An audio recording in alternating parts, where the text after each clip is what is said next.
Coucou mes ladies et mes gents, moi c'est la Queen Esther B. Je vous souhaite un bon retour sur ma chaîne où je parle de foi, d'épanouissement et de style de vie chrétien. Aujourd'hui, j'aimerais partager avec vous sur un sujet que je pense affecte de nombreuses personnes, mais surtout constitue un frein à l'épanouissement. Est-ce que vous êtes prêts? Allons-y!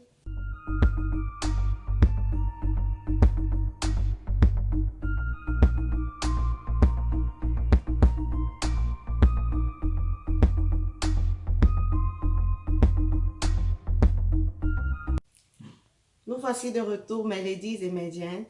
Mais avant de commencer, je tiens à remercier tous ceux qui me font confiance en me suivant sur cette chaîne et aussi vous dire merci pour vos commentaires et vos encouragements.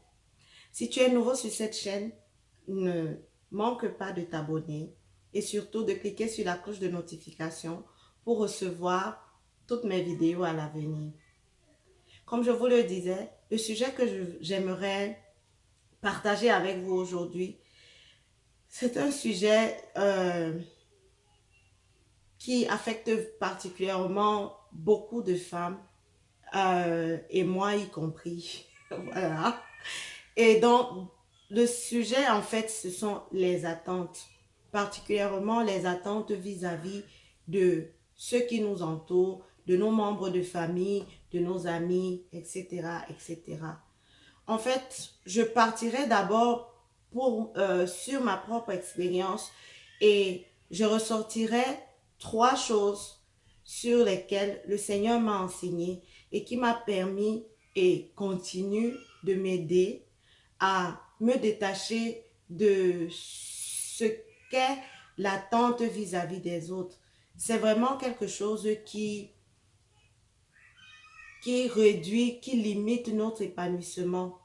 Parce que pour ma propre expérience, le fait d'avoir des attentes vis-à-vis des autres a beaucoup influencé ma joie. Je me sentais très souvent frustrée parce que je ne recevais pas ce que j'attendais des autres. Je me sentais frustrée, je me sentais déçue parce que j'attendais certaines choses des autres que je ne recevais pas. Et du coup, cela affectait et parfois même jusqu'à présent continue d'affecter mon état d'esprit, ma joie de vivre. Mais par la grâce de Dieu, j'ai appris trois choses que je vais partager avec vous et qui me permettent au quotidien de pouvoir me mettre au-dessus de ce désir, de cette attente vis-à-vis des autres. Le fait d'avoir une attente, c'est du genre espérer quelque chose venant des autres, que ce soit une action, que ce soit une parole, que ce soit un service. Et généralement, lorsque cette attente n'est pas comblée, on se retrouve à être déçu, on se retrouve à être frustré, on se retrouve vraiment à être attristé. Et moi, j'ai vraiment été victime de cela parce que pour ceux qui me connaissent, je suis une personne qui aime véritablement rendre service aux gens et en fait, j'aime faire du bien autour de moi. J'aime que les gens autour de moi soient satisfaits. Et cette qualité, parce que ce n'est pas un défaut, mais cette qualité-là, mal employée, a créé en moi ce désir de recevoir en fait des autres ce que moi je faisais d'eux. Parce que j'ai expérimenté l'attente dans deux domaines. Le premier, c'était d'attendre des autres de la réciprocité. Ce que je fais pour toi, j'aimerais que tu le fasses aussi pour moi. Et le deuxième domaine, c'était de j'attendais beaucoup que les personnes soient reconnaissantes par rapport à ce que je faisais, qu'ils m'expriment leur reconnaissance de toute autre manière. Et du coup, lorsque cela n'arrivait pas, je me sentais affectée dans ma joie, dans mon épanouissement. Le Seigneur m'a véritablement enseigné sur comment il fallait que je lâche prise parce que au final, mon bonheur était plus important que toute autre chose. Mon épanouissement est plus important que toute autre chose. Il fallait que j'apprenne à ne pas attendre de la reconnaissance des autres, que j'apprenne à ne pas attendre que les autres fassent forcément les choses telles que moi, je le faisais pour elles. So, la première chose que j'ai appris, c'était de...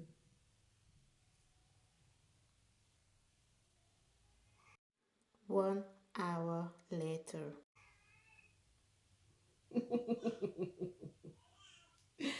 La première chose que j'ai appris, c'était que les autres n'étaient pas comme moi. En fait, le Seigneur nous a créé une multitude avec une multitude d'identités. Nous sommes tous différents. Et le fait d'avoir des attentes et se dire que les autres feront forcément, nous répondrons ou réagiront à notre égard de la même façon que nous agissons vis-à-vis d'eux, c'est vraiment une mauvaise façon de penser parce que au final, nous sommes tous différents. Nous pouvons même naître dans la même famille, mais ne pas avoir un même caractère. Et c'était là où j'avais fauté parce que je pensais que tout le monde avait ce sens du service, ce sens de l'aide que moi j'avais. Et le Seigneur m'a donc fait comprendre que les gens ne vont forcément pas réagir comme moi je le ferais. Parce que, en fait, il y avait certains moments où je me disais, mais moi, si j'étais à sa place, j'aurais fait ci, j'aurais fait ça. Si c'était moi, j'aurais fait ci, j'aurais fait ça. Pourquoi maintenant, tel ne peut pas faire telle chose et tout et tout. Ou bien, quand c'était lui, j'avais réagi comme ça, j'avais fait ceci. Quand c'était elle, je l'avais aidé comme ça, je l'avais aidé comme ci. Mais maintenant, à mon tour, la personne ne m'aide pas et tout et tout. C'était un peu ce genre de sentiment. Et je me rappelle que le jour où cette chose a véritablement sonné comme une révélation pour moi, c'est un jour où j'étais en train de parcourir mon fil d'actualité YouTube et je suis tombée sur une... Excusez-moi, j'ai dû m'arrêter un moment. Les aléas de la vie de mère, il fallait que je me rassure que tout va bien du côté des enfants. Donc j'étais donc en train de dire que à le fait que je sois cette personne-là, toujours au service des gens, me, me poussait à m'attendre à ce que les personnes réagissent vis-à-vis de moi comme moi je me comportais en fait envers eux. Et le Seigneur m'a fait comprendre ce jour-là où j'étais en train de parcourir mon fil d'actualité sur Facebook. Je suis tombée sur ce message-là qui disait que les autres ne seront pas forcément comme toi. C'est quelque chose comme ça. Je ne peux pas me rappeler. Ça remonte quand même à quelques années, je peux dire.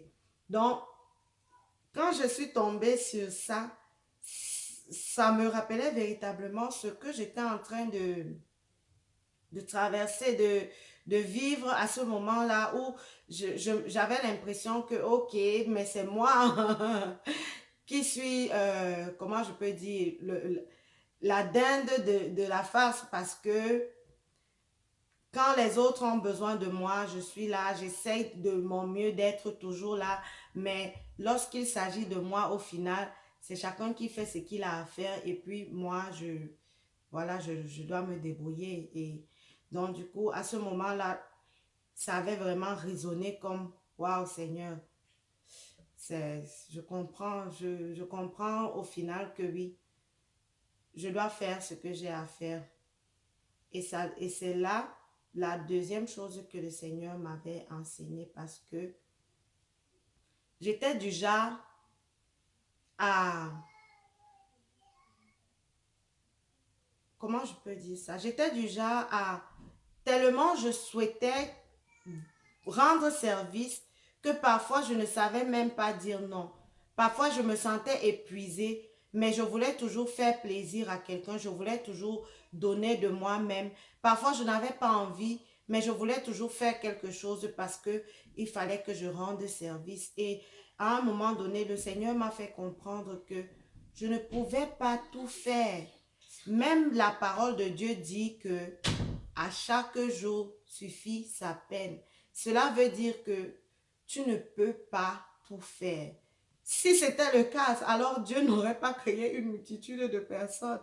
Il nous a créés aussi nombreux parce que chacun apporte sa part et ça donne ce que ça donne. Mais moi, dans ma tête, je voulais toujours aider et le Seigneur m'a fait comprendre que non, je ne pouvais pas tout faire. Je devais faire l'essentiel, je devais avoir des priorités, je devais faire ce que je trouvais bien sur le moment, ce que je trouvais mieux sur le moment et ce que je ne pouvais pas, je ne devais pas me forcer. Parce qu'à un moment donné, lorsque l'autre, peut-être, tu demandes un service à quelqu'un et que l'autre te dise que je suis épuisé ou bien je ne peux pas parce que j'ai telle ou telle autre chose à faire, tu es vraiment frustré parce que tu te dis, mais quand c'est moi, parfois il m'arrive même de mettre de côté ce que moi j'ai à faire simplement parce que je veux aider.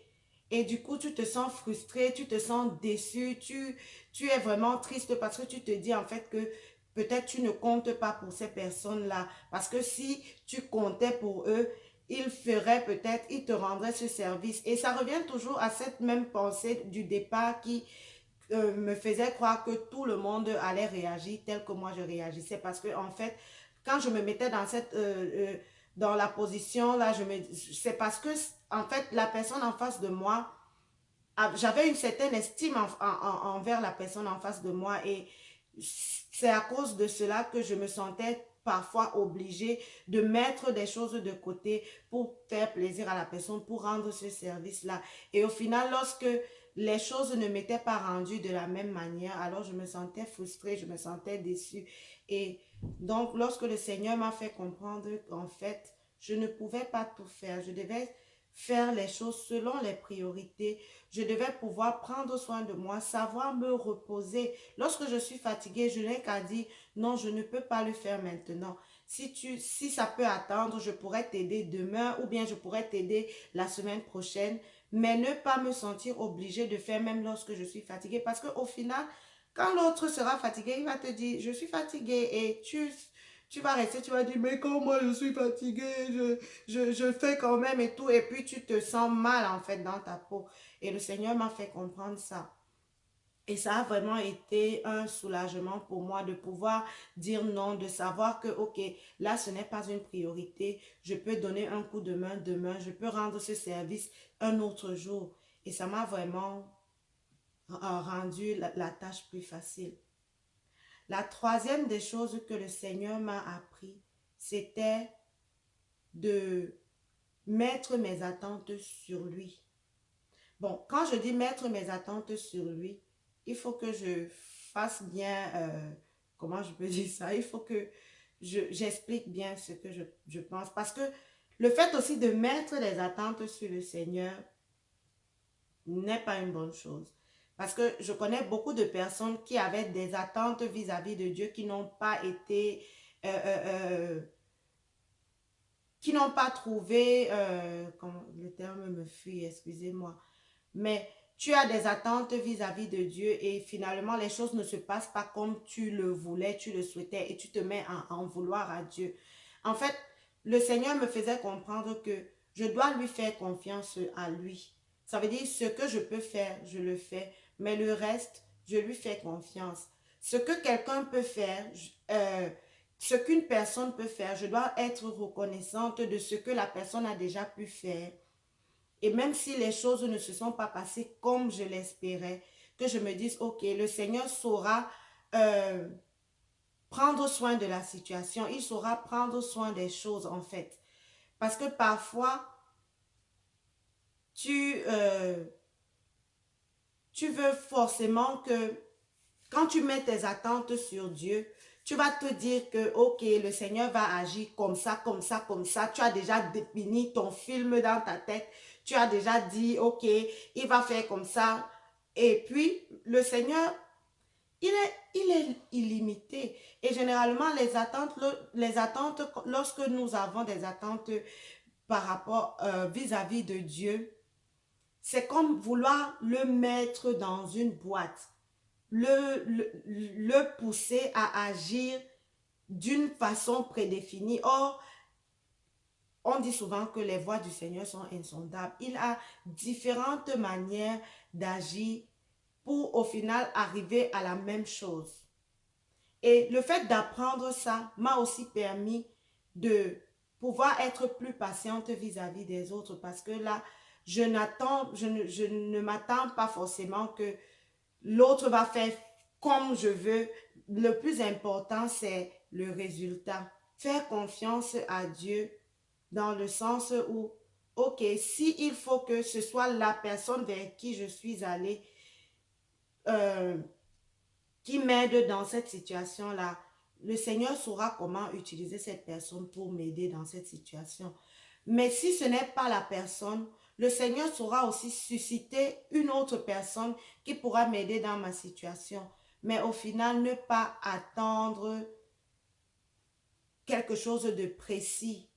Parce que si tu te mets aussi à attendre quelque chose de précis venant de Dieu, tu pourras être déçu. Donc, il faut savoir mettre sa confiance en Dieu, savoir que Dieu prendra soin de toutes choses, mais maintenant, il prendra soin de la façon dont il peut prendre soin, pas forcément de la façon dont tu aurais envie.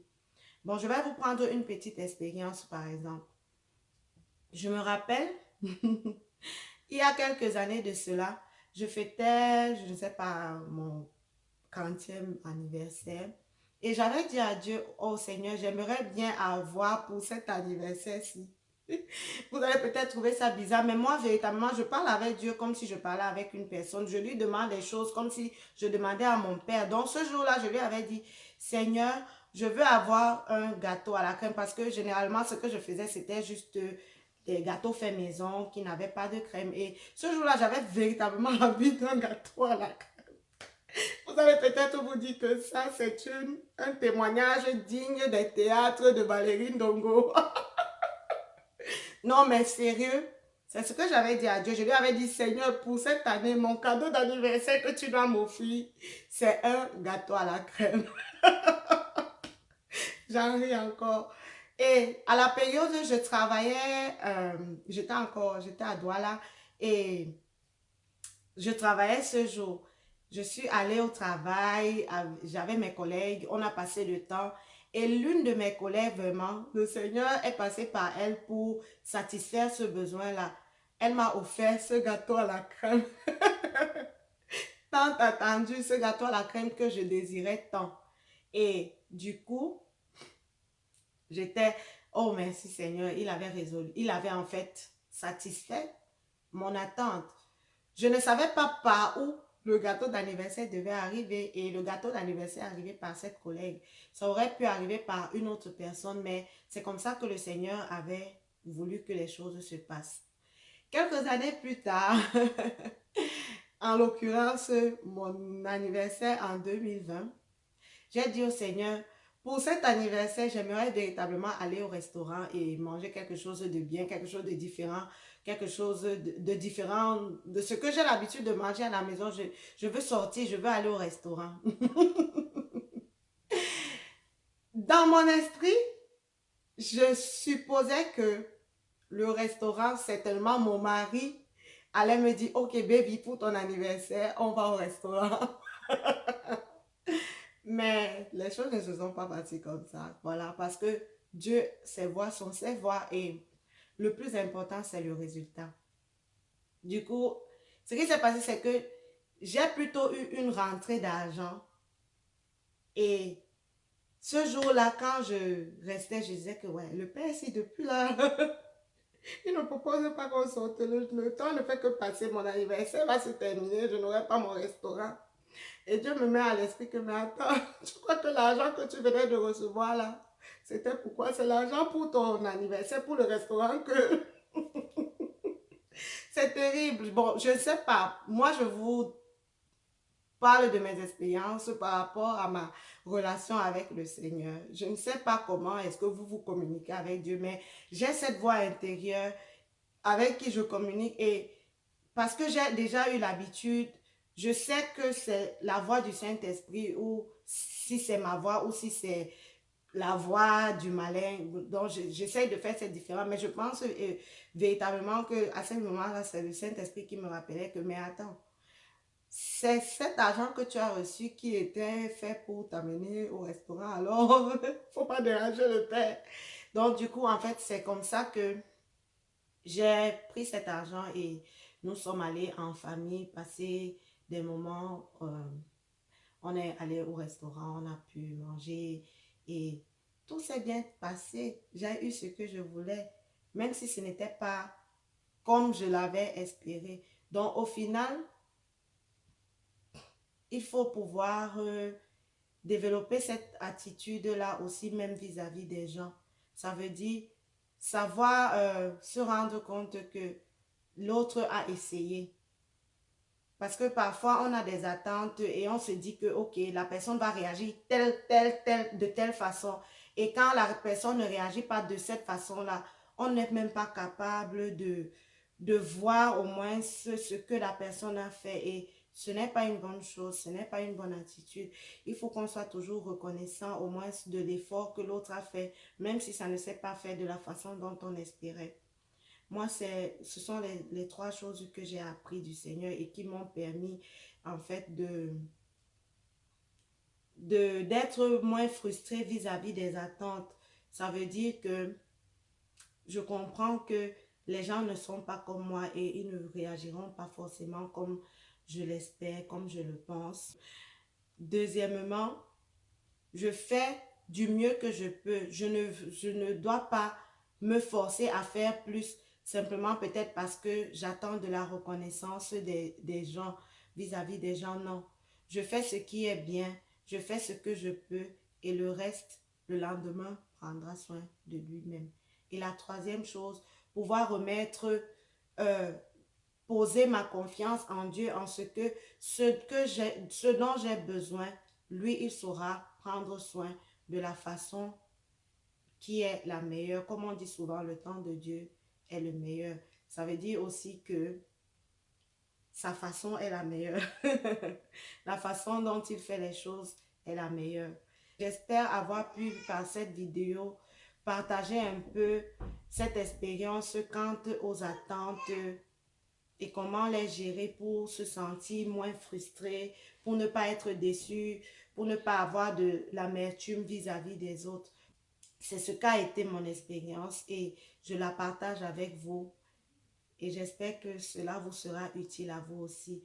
Si vous avez aussi d'autres moyens, même si vous ne pensez pas que c'est Dieu que vous a enseigné de cette façon, mais si vous avez d'autres moyens qui vous permettent de ne pas avoir d'attente vis-à-vis des autres et d'être plus épanoui, n'hésitez pas à partager pour que nous puissions aussi apprendre et qu'on puisse s'améliorer les uns et les autres. C'est aussi ça, la vie en communauté. Donc, je vous dis merci de m'avoir suivi dans mes délires. Et n'hésite surtout pas, si tu es nouveau, à t'abonner sur ma chaîne. Et je vous prie de partager la vidéo si vous l'avez aimée et de me donner un pouce. Voilà, c'est tout pour aujourd'hui. Je vous souhaite d'être toujours épanoui en Jésus-Christ. Bye.